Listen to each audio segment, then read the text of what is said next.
Raj TV நேயர்களுக்கு வணக்கம் and welcome to நடிகர் திலகம் சாவித்ரி. நம்ம நிகழ்ச்சியில் சாவித்ரி அவர்களுடைய திரை பயணத்தை பற்றின பல சுவாரஸ்யமான விஷயங்களை பார்த்துட்டு இருக்கோம். இன்னைக்கு நிகழ்ச்சியிலையும் உங்களுக்காகவே இன்னும் பல அற்புதமான தகவல்லாம் காத்துட்ருக்கு. வாங்க நம்ம நிகழ்ச்சிக்குள்ளே போகலாம்.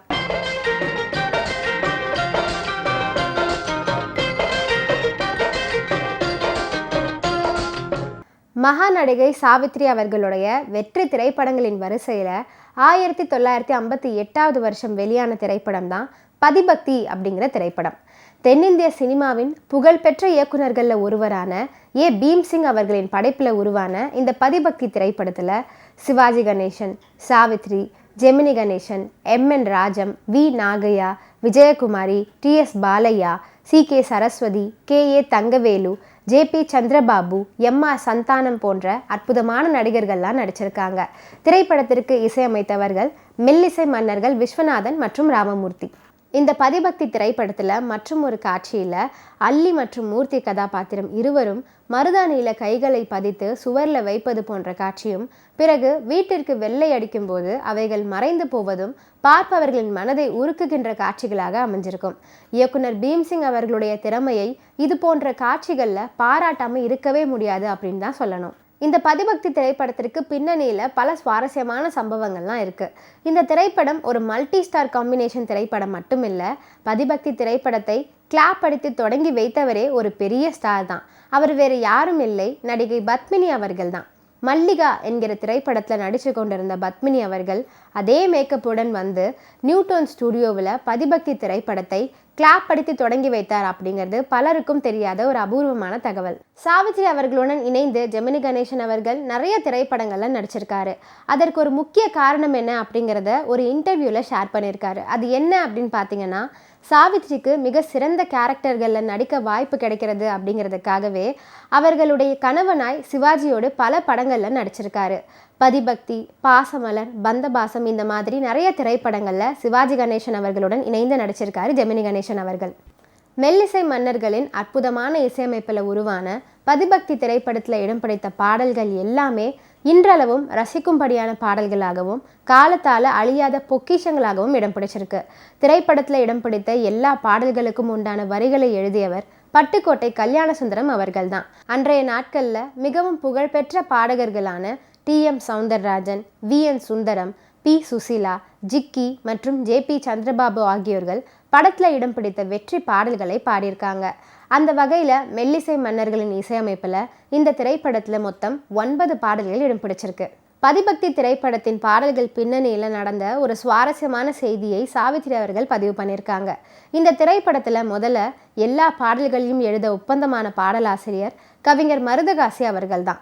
ஆனால் படத்தின் கதை சூழலை கேட்ட மருதகாசி அவர்கள் இந்த பதிபக்தி படக்கதைக்கு பாடல்களை எழுத பொருத்தமானவர் பட்டுக்கோட்டை கல்யாணசுந்தரம் தான் அப்படின்னு சொன்னாராம். அதன் பிறகுதான் படத்தின் எல்லா பாடல்களையும் பட்டுக்கோட்டை கல்யாணசுந்தரம் அவர்களே எழுதியிருந்தாரு அப்படிங்கிறது பலருக்கும் தெரியாத ஒரு சுவாரஸ்யமான தகவல். தனக்கு கிடைத்த இந்த வாய்ப்பை அற்புதமாக பயன்படுத்திய பட்டுக்கோட்டை கல்யாணசுந்தரம் அவர்கள் பதிபக்தி படத்தின் ஒரு பாடலில் கூட சிற்றின்ப வார்த்தைகளையோ அல்லது இருபொருள் வார்த்தைகளையோ வராமல் தனக்கே உண்டான தனித்தன்மையுடன் பாடல் வரிகளை எழுதியிருப்பார். தமிழில் 1958 வருஷம் மார்ச் 14 வெளியான இந்த பதிபக்தி திரைப்படம் தெலுங்கு மொழியிலும் கூட டப் செய்யப்பட்டு வெளியாகி வெற்றியை அடைந்தது. தமிழில் மெல்லிசை மன்னர்களின் இசையமைப்பில் உருவான இந்த பதிபக்தி திரைப்படமானது தெலுங்கில் டி. சலபதிராவ் அவர்களுடைய இசையமைப்பில் உருவானது. தெலுங்கு மொழி பாடல்களுக்கு உண்டான வரிகளை எழுதிய பாடலாசிரியர் கவிஞர் ஸ்ரீ அவர்கள் தான். தெலுங்கு வெர்ஷன் பாடல்களும் இன்றளவும் ரசிகர்களை கவர்ந்த பாடல்களாகவே அமைஞ்சிருக்கு. தெலுங்கு வெர்ஷன்லையும் கூட இசையரசி பி. சுசீலா, ஜே.பி. சந்திரபாபு ஆகியோர்களது குரல்கள் இடம் பிடிச்சிருக்கும். கூடுதலாக பித்தபுரம் நாகேஸ்வரராவ், கண்டசாலா, மாதவப்பெட்டி சத்யம், கே. அப்பாராவ் ஆகியோர்கள் பாடியிருந்தாங்க. இந்த பதிபக்தி திரைப்படத்தில் அமைந்த அற்புதமான தத்துவ பாடல் தான் இறை போடும் மனிதருக்கே என்று தொடங்கக்கூடிய பாடல். இந்த பாடலையும் இசையரசி பி. சுசீலா அவர்கள் தன்னுடைய தனித்துவமான குரலில் தனித்து பாடியிருப்பாங்க. பதிபக்தி திரைப்படத்திற்காக பி. சுசீலா பாடிய 2 சோலோ பாடல்களில் இந்த பாடலும் ஒன்று. இந்த பாடலின் மூலம் ஜீவகாருண்ய கொள்கையை மிகவும் அழகாக எடுத்து சொல்லியிருப்பார் பாடலாசிரியர் பட்டுக்கோட்டை கல்யாணசுந்தரம் அவர்கள். பட்டுக்கோட்டை கல்யாணசுந்தரம் அவர்களின் கருத்தாளமிக்க வரிகளில் பதிபக்தி திரைப்படத்தில் இடம் பிடித்த மற்றும் ஒரு அற்புதமான பாடல் தான் இந்த திண்ணை பேச்சு வீரரிடம் என்று தொடங்கும் பாடல். டி.எம். சௌந்தரராஜன் அவர்கள் இந்த பாடலை ஜே.பி. சந்திரபாபுவுடன் இணைந்து அற்புதமாக பாடியிருப்பார். இந்த பாடலும் கூட பட்டுக்கோட்டை கல்யாணசுந்தரம் அவர்களின் தொகையராவுடன் தொடங்கும் பாடல் தான்.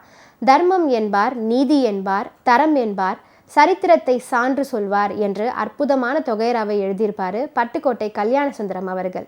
பட்டுக்கோட்டையார் 8 ஆண்டுகள் மட்டுமே தமிழ் சினிமாவில் பாடல்களை எழுதியிருந்தாலும் 8 நூற்றாண்டுகள் பேசப்படும் பொக்கிஷமான கருத்துக்களை கூறியவர் என்று சாவித்ரி அவர்கள் புகழ்ந்து பேசியிருக்காங்க. பதிபக்தி திரைப்படத்திற்கு பின்னணியில் நிறைய சுவாரஸ்யமான சம்பவங்கள்லாம் இருக்குது. பதிபக்தி படத்துடைய ஷூட்டிங் நடந்து கொண்டிருந்த சமயத்தில் ஒரு துப்பாக்கி சூடு சம்பவம் பற்றி சாவித்ரி அவர்கள் பதிவு பண்ணியிருக்காங்க.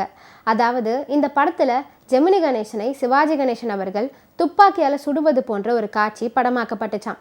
அந்த காட்சியில் பயன்படுத்துவதற்கு டம்மி புல்லட்டுகள் நிறைந்த ஒரு துப்பாக்கியை சிவாஜி கணேசனிடம் கொடுத்திருக்காங்க. ஜெமினி கணேசனை நோக்கி சுடுவது போல அந்த காட்சி படமாக்கப்பட்டது. அப்போது சிவாஜியின் கையில் இருந்த துப்பாக்கியில இருந்து ஒரு குண்டு அங்கு நின்று கொண்டிருந்த தயாரிப்பு நிர்வாகியான ஜி.என். வேலுமணி அவர்களின் காலில் பற்றுச்சான். அது டம்மி குண்டுகளாக இருந்தாலும் குண்டு பாய்ந்த வேகத்தில் அவரது காலில் இருந்து ரத்தம் கொட்டியதாம். இதை கண்டு சிவாஜி கணேசன் பதறி போனாராம். உடனே அவரை மருத்துவமனைக்கு அழைத்து சிகிச்சை அளிச்சாங்களாம். பிறகு மருத்துவமனைக்கு ஜி.என். வேலுமணியை பார்க்க வந்த சிவாஜி கணேசன், நான் உங்களுக்கு ஒரு பரிசு கொடுக்க போகிறேன். நீங்கள் இப்போது தயாரிப்பு நிர்வாகியாக தானே இருக்கீங்க, இனி நீங்கள் தயாரிப்பாளராக மாறுங்க, ஒரு புதிய நிறுவனத்தை தொடங்குங்க, என்னை வைத்து முதல் படத்தை தயாரிங்க அப்படின்னு சொன்னாராம். நான் நடிப்பதுனால உங்களுக்கு பல ஃபைனான்சியர்கள் பணம் தர தயாராக இருப்பாங்க. அதனால் சிகிச்சையில் இருந்து மீண்டு வந்த பிறகு தயாரிப்பு பணியை தொடங்குங்க. பீம்சிங் அவர்களே அந்த படத்தையும் இயக்குவார் அப்படின்னு சொன்னாராம் நடிகர் திலகம் சிவாஜி கணேசன் அவர்கள்.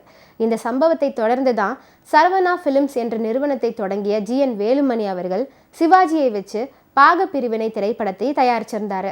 இதைத் தொடர்ந்து சிவாஜி கணேசன், எம்ஜிஆர் போன்ற பெரிய நட்சத்திரங்கள் எல்லாம் வச்சு பல வெற்றி திரைப்படங்களை தயாரிச்சிருக்காரு ஜி.என். வேலுமணி அவர்கள். அதற்கு பிள்ளையார் சொல்லி போட்டது இந்த பதிபக்தி திரைப்படம் தான் அப்படின்னு சுவாரஸ்யமான செய்தியை சாவித்ரி அவர்கள் ஷேர் பண்ணியிருக்காங்க. இன்னைக்கு நடிகர் திலகம் சாவித்ரி நிகழ்ச்சியில் பல சுவாரஸ்யமான விஷயங்கள்லாம் சொன்னேன். இதெல்லாம் கேட்டு ரசிச்சிருப்பீங்கன்னு நினைக்கிறேன். இந்த நிகழ்ச்சியை தொடர்ந்து பாருங்கள். நன்றி, வணக்கம்.